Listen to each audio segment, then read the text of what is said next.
Buen día. Entonces vamos a hablar hoy sobre lo que es la anatomía del pie.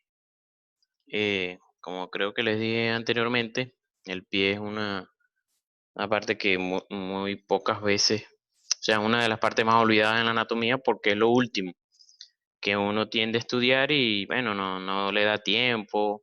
También es como que a veces medio complejo o medio abstracto y entonces uno le cuesta, ¿no?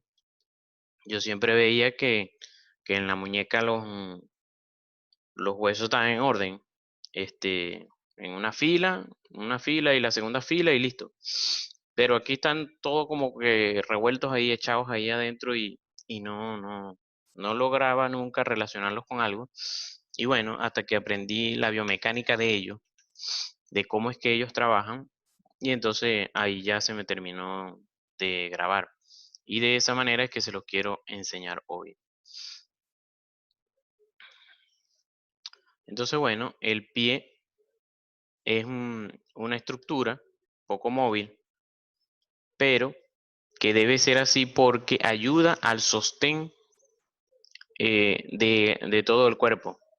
Él ayuda a que se distribuya todo el peso, todas las cargas, a través del fémur y de la tibia, y llega al pie, y entonces eso se debe distribuir en tres puntos de apoyo, que es el calcáneo, la cabeza del primer metatarsiano y la cabeza del quinto. Y a través de ellos, entonces, hay unos arcos, que son el arco medial, el arco lateral y el arco transverso, eh, que se deben formar para que haya un buen funcionamiento del pie. Em, no tiene apoyo óseo con el suelo y tiene numerosos ligamentos plantares. Ujú. Tenemos estas dos articulaciones, entre ellos que son la de Chopard y la de Lisfranc. De todas maneras, em, más adelante se los voy a mostrar. Les voy a mostrar cómo es que nos vamos a aprender eso. Em, tenemos entonces aquí las articulaciones, ¿verdad? Tenemos el tarso, así como en la mano que teníamos en la muñeca, em, que en la muñeca el carpo le llamábamos a todos los huesitos. Y a los metacarpos son los huesos donde comienzan los dedos. Y después los dedos que sí son las falanges. Entonces, en el tarso se manejan todos estos huesos, que en la muñeca, en vez de ser 8, son 7. Ellos están dispuestos en una primera fila, que es estos dos, el astrágalo y el calcáneo. Y una segunda fila, que son los demás, las tres cuñas, el escafoide o navicular y el cuboides.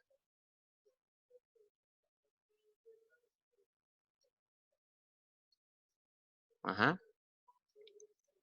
Entonces fijémonos que la articulación del Lisfranc nos ayuda a dividir, a separar lo que es el, la segunda fila del tarso de los metatarsos. Entonces esta sería la articulación tarso-metatarsiana. Y la articulación de Chopard me separa la primera fila de la segunda fila, lo que llamaríamos articulación de Chopard o mediotarsiana. Estas articulaciones, entonces, tienen sus nombres y su importancia. Tienen esos nombres propios porque tanto Chopard y sobre todo Lisfranc, él estudió esa articulación y ese tipo de amputaciones. ¿Por qué? Porque él vivió en la época no me acuerdo los años, pero cuando las guerras eran en caballo y cuando los jinetes se caían del caballo, muchas veces les quedaba el pie en el estribo. Entonces, al quedarse el pie en el estribo, se partía el pie en ese punto, en la articulación del ifrán.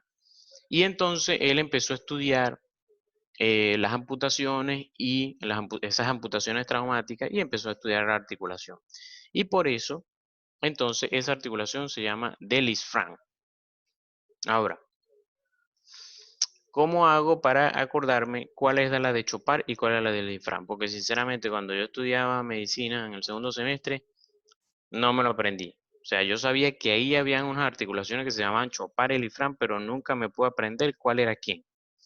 Entonces, por eso es que les estoy ubicando para empezar que tenemos una primera fila que está formada por el astrágalo y el calcáneo y una segunda fila que está formada por los demás, el escafoide, el cuboide y las tres cuñas.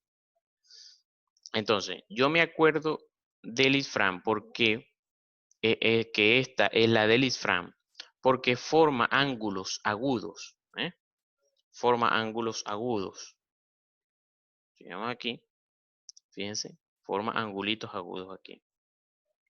En cambio, la de Chopard forma ángulos curvos. Forma como una curvita aquí y después otra curvita aquí. Entonces, si vemos las letras, Lisfranc es una letra con ángulo agudo. En cambio, Chopard es una letra con ángulo curvo. Entonces, eso me hace recordar que esta es la de Chopard y esta es la de Lisfranc. Esta de Lisfranc también es importante porque si se fijan, de los 5 metatarsianos, este metatarsiano, el segundo, es como que si se incrustara en, en el tarso, se incrustara. Y de hecho, entonces, él es el eje o la llave que mantiene encajado todos los huesos. Si él se luja, se sale de su sitio, de su articulación con la segunda cuña, se lujan todos los demás. Entonces, eso es una de las cosas que nosotros debemos ver en las rayos X para identificar si hay alguna lesión del ifrán que implique lesión de ligamento, buscar esta articulación del segundo que él debe estar incrustado allí, porque si no, entonces hay algún tipo de lesión. Entonces ya sabemos que esto lo llamamos el metatarso y aquí las falanges. Entonces, si se fijan en esta anterior, el astrágalo está encima del calcáneo. El astrágalo está encima del calcáneo. Aquí se articula la tibia que viene de arriba, después viene astrágalo y hacia un poquito hacia atrás está el calcáneo. Entonces, este es el astrágalo, es decir, este es el calcáneo visto de arriba normalito, pero este es el astrágalo que estaba puesto y fue volteado así. Entonces, aquí lo vemos volteado y lo vemos desde abajo, ¿verdad? Entonces hay dos ligamentos. Esta articulación entre este y este con esto, se llama articulación subastragalina. Se articula el astrágalo con el calcáneo. Y aquí entonces esto se va a formar un túnel aquí, que es lo que llamamos seno del tarso, este túnel. Este túnel también se le llama astrágalo calcáneo. Y me acuerdo que eso me lo llegaron a preguntar en el anatómico, en el segundo semestre. En el parcial, yo me sabía todo, yo respondí todo y antes de irme me dice la profesora, agarró un pie. Dime aquí este conducto, ¿cómo se llama? Nah, bueno, ¿cómo se llama ese conducto? Y yo, por supuesto, me acordé que yo no había estudiado pie. Yo, bueno, está formado entre el astrágalo y calcáneo. Entonces dije, calcáneo astrágalo. Conducto calcáneo astrágalo. No, astrágalo calcáneo. Ah, bueno, me peleé. Y por eso me bajaron un punto, pero había dicho todo. Pero bueno, aquí está. Entonces estos ligamentos que sostienen lo que llamamos de la articulación subastragalina. Y entonces, a partir de ellos dos, se van a formar los dos arcos del pie. El arco medial, que es lo que nos da el soporte, lo que llamamos el arco medial es lo que llamamos el puente del pie. El arco medial se forma desde el astrágalo hacia adelante y el arco lateral se forma desde el astrágalo hacia atrás. Vemos aquí. Aquí se están preparando los dos. Este sería una representación esquemática de lo que es la tibia. La tibia aquí con su maléolo tibial. Este sería el astrágalo y este el calcáneo. El astrágalo apunta hacia el arco medial. Este es un pie derecho. El astrágalo apunta hacia medial y el calcáneo hacia lateral. Ahí así, de esta manera se forman esos arcos. Y eso es importante, como les digo, para que nos aprendamos la disposición de los huesos del pie. Y está entonces también el arco transverso, que pasa a nivel de las cabezas de los metatarsianos. Está un arco allá también que se forma en la parte posterior, pero estos tres azules son los que importan, que constituyen una bóveda, lo que es la bóveda plantar.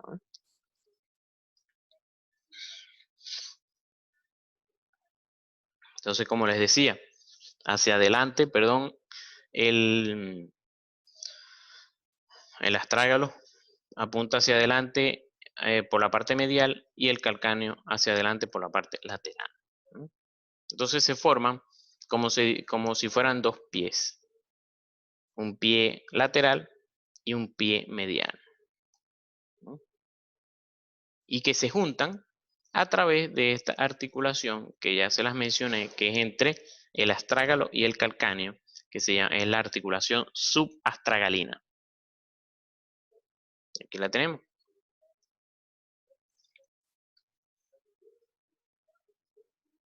Entonces, se deben aprender. Entonces, se deben aprender sin falta los dos arcos. ¿Quiénes forman los dos arcos? Fijémonos. Astrágalo, primero empieza el astrágalo, luego el escafoide. El escafoide tiene forma de una lanchita, de una nave. Por eso también se le llama navicular. Si se fijan, el astrágalo es curvo aquí, entonces eso permite que se articule el escafoide con esa curva. ¿Okay? Por eso que lo llamamos articulación de Chopard. Entonces, el primer arco está formado por el astrágalo. Bueno, aquí no tengo una vista medial. Pero, entonces, pues, viene el astrágalo, escafoides, primera cuña y primer metatarsiano. Esos son los que forman el arco medial. Y el arco lateral está formado por tres huesos: calcáneo, cuboides y quinto metatarsiano. Entonces, arco medial, astrágalo, escafoide, primera cuña, primer metatarsiano. Arco lateral, calcáneo, cuboides y quinto metatarsiano. Igual aquí los vemos. Entonces eso nos hace una esquematización, como les dije. Tenemos una primera fila que se forma por el inicio de cada uno de los arcos y una segunda fila que es la continuación de los arcos, por el arco medial, la primera cuña con el escafoide. Y entonces nos vamos a acordar que el escafoide está puesto allí para articularse con tres huesitos. Con tres huesitos, que esos tres huesitos son el inicio de los metatarsos. Son la primera, segunda cuña, tercera cuña, entonces se articulan con primera, segunda y tercer metatarsiano. Y cuarto y quinto metatarsiano, ellos dijeron, no, nosotros nos articulamos con un solo hueso. Nosotros somos ahorrativos y no vamos a gastar un hueso más para cada uno de nosotros, sino que nos articulamos con solo dos, con uno solo para los dos. Y entonces, aquí está el cuboide, que es como decir la cuarta cuña. Igual desde aquí lo vemos. Fijémonos en la vista lateral: astrágalo, navicular o escafoides, las cuñas, metatarsiano. Y a nivel lateral, calcáneo, cuboides y quinto metatarsiano. Y aquí está lo que les decía, el seno del tarso, que fue lo que me preguntaron y no supe decirlo correctamente. Ok. Ahí también, así como hay un túnel túnel carpiano por donde pasan los músculos flexores y se comprime el nervio mediano, y eso puede darnos una enfermedad, también aquí existe lo que se llama túnel del tarso. Vienen aquí los músculos flexores posteriores de la pierna, pasan detrás del maléolo medial del pie, este es un pie izquierdo, pasan detrás del maléolo y van hacia la parte inferior de la parte de la planta del pie, la parte plantar. Y entonces van con el nervio, arteria y vena tibiales posteriores y ellos pueden ser comprimidos por esos flexores. Así igualito el mecanismo como en el túnel del carpo. Entonces tenemos los límites. Los límites, fíjense en los límites aquí. Tenemos a nivel lateral, aquí está. Entonces como este es un pie izquierdo, tenemos que esto hacia acá es a nivel medial y hacia allá a nivel lateral. Entonces a nivel lateral tenemos el astrágalo y el calcáneo.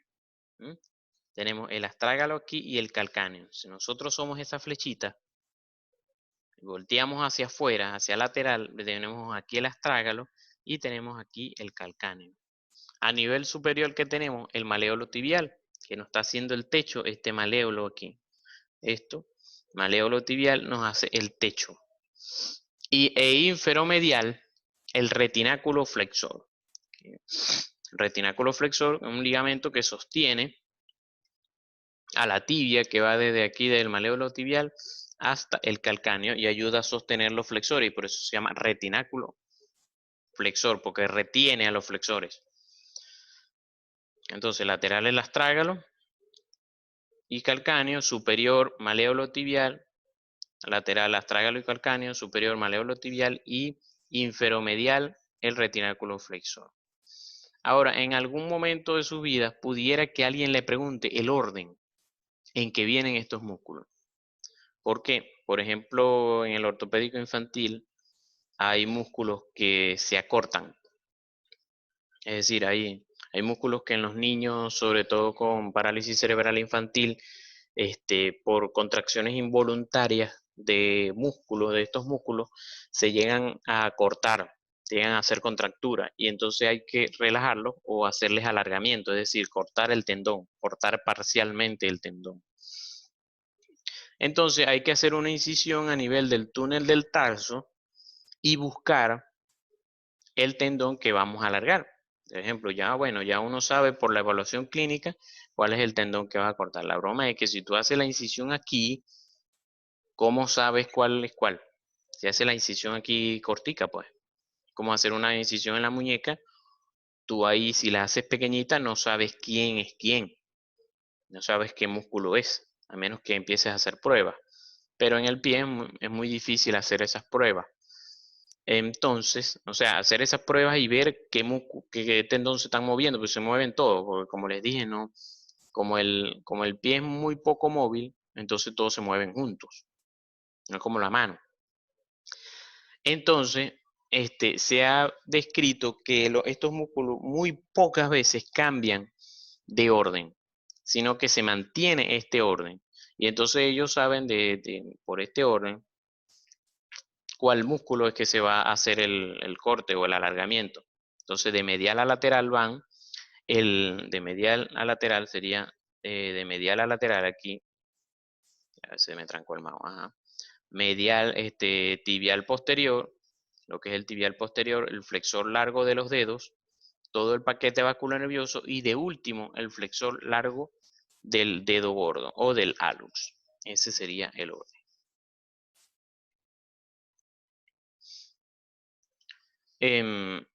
Aquí lo que quería enseñarle era cómo vienen esos tendones. Aquí está el flexor largo del dedo gordo, el flexor del común de los dedos y aquí estaría llegando aquí cerquitica el tibial posterior. De hecho, en este mismo punto, que es en el navicular, en el dorso, llega el tibial anterior. Y todos estos músculos, toda esta disposición, por ejemplo, del peroneo lateral largo, La disposición de los músculos es la que ayuda a hacer estos arcos. Estos arcos los forman los huesos, pero la disposición de cómo se colocan los huesos lo hacen los músculos. Entonces se ha visto que cuando hay, por ejemplo, pie plano, no es que se dañaron los huesos, es un daño muscular. Hay que ayudar al paciente en tener ejercicios musculares, hacer terapia y todo eso para ayudar a formar el arco de nuevo. Igual aquí vemos aponeurosis plantar, la aponeurosis plantar que es lo que cuando se nos enferma es lo que nos da la fascitis plantar o lo que llamamos los espolones.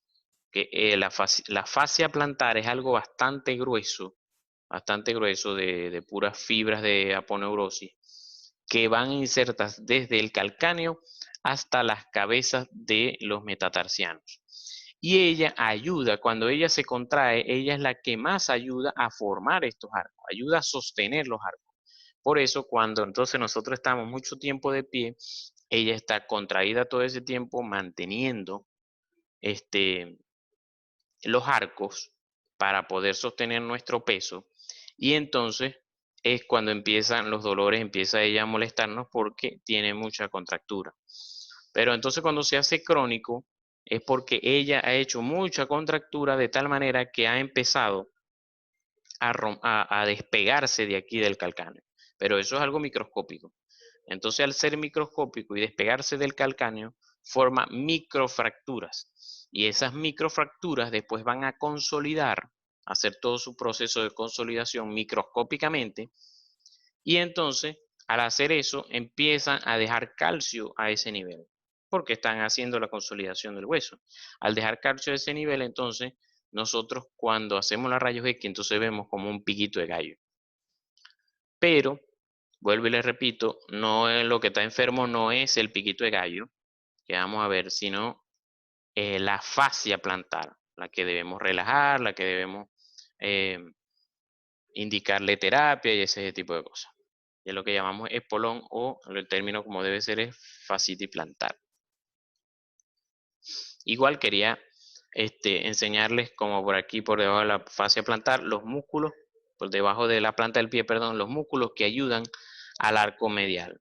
El flexor largo, el flexor del hallux, el flexor común de los dedos, que sería el peroneo lateral largo, porque se viene a echar el polo por debajo del pie. En cambio, el peroneo lateral corto se inserta en el quinto metatarsiano.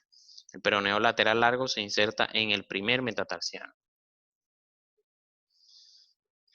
Igual aquí los que forman el arco lateral, los dos peroneo lateral corto, fíjense cómo se está insertando en el quinto metatarsiano, en cambio el peroneo lateral largo se echa el polo por debajo del pie hasta el primer metatarsiano. Y el arco transversal. Igualmente, como siempre había dicho, terminar con lo que son las arterias del pie. No olvidarnos de esta arteria porque esta es una de las que nosotros tomamos pulso. Cuando hay alguna lesión en la pierna, entonces nosotros siempre tendemos a buscar el pulso en el pie. Primero el del tibial posterior, que viene por detrás de los compartimientos laterales, tibial posterior, y el del dorso del pie. En el dorso del pie entonces viene la arteria tibial anterior, que al pasar por este retináculo, que sería retináculo extensor, se va a convertir en arteria pedia. Esta arteria pedia va a continuar hasta aquí, hasta el final, en su primer espacio intermetatarsiano. Ella va a dar algunas ramitas que nos van a interesar. Esta arteria del seno del tarso que se va a meter en el conducto del seno del tarso, conducto atrágalo-calcáneo. Y entonces va a dar estas arterias que van a dar para los arcos. Arco dorsal del tarso y del metatarso. Del tarso y del metatarso.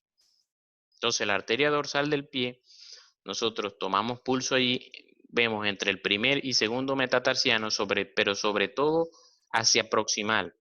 que palpemos los huesos del tarso y entonces la palpamos suavemente, no la comprimamos completa, porque si no, no vamos a sentir el pulso ahí, y vamos a sentir el pulso de la arteria pedia, y ahí termina toda la irrigación de lo que es el miembro inferior.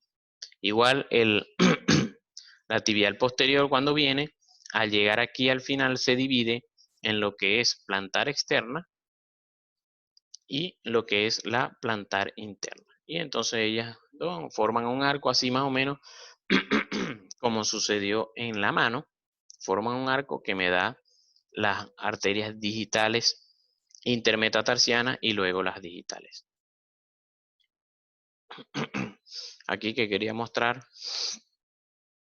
esta es una página de fracturas, y nos habla de cuando un astrágalo se fractura es muy malo porque él está muy mal irrigado, a pesar de que le llegan 3 arterias irrigándola, tiene una mala irrigación que hace que si se fractura el cuello del astrágalo, entonces toda esta parte se va a tender a necrosar, porque esta parte aquí es muy mal irrigada. Entonces se fractura el cuello, se interrumpe toda la irrigación. Aquí está, sobre todo, entonces, como estaba viendo, la arteria del seno del tarso. Y ¿qué les iba a decir también? Pregunta de Conchita Mango también, ¿cuál es el único? Bueno, no es Conchita Mango porque no es con mala intención. La pregunta es, ¿cuál es el único hueso en el cual no se inserta ningún músculo? ¿Cuál es el único hueso en el cual no se inserta ningún músculo? Es el astrágalo, el único hueso del cuerpo. En cambio, el hioides es el único hueso del cuerpo que no se articula con otro, pero se insertan un poco de músculo. Aquí otra vez vemos tibial anterior, arteria pedia. Y aquí tibial posterior y plantar lateral y plantar medial. Aquí por debajo volvemos a repasar. Tenemos entonces calcáneo. Vamos a hacerlo a través de los arcos para que nos los aprendamos. Calcáneo, cuboide, quinto metatarsiano, astrágalo, escafoides o navicular, primera cuña, primer metatarsiano. Entonces, obviamente, estas dos son segunda y tercera cuña. Este es un paciente que, un niño, como pueden ver, lo llevaban en una moto, y bueno, para que vean lo que es el peligro de la moto, llevar un niño, lo llevaban en la parte posterior de la moto, y en un salto que hizo en la moto, el pie pues se le fue hacia dentro y lo agarró con una cadena, lo agarró la cadena de la moto, y bueno, le hizo una amputación traumática del dedo gordo. Eso, por esto está negrito aquí porque es la grasa de la cadena. Y bueno, cuando pasé por el ortopédico infantil, de verdad que fue un placer haber estado con ustedes. Disculpen lo malo, pero bueno, cosas del país. Bueno, esto de todas maneras yo lo voy a subir, les voy a pasar el enlace. Y bueno, muchas gracias por compartir con ustedes.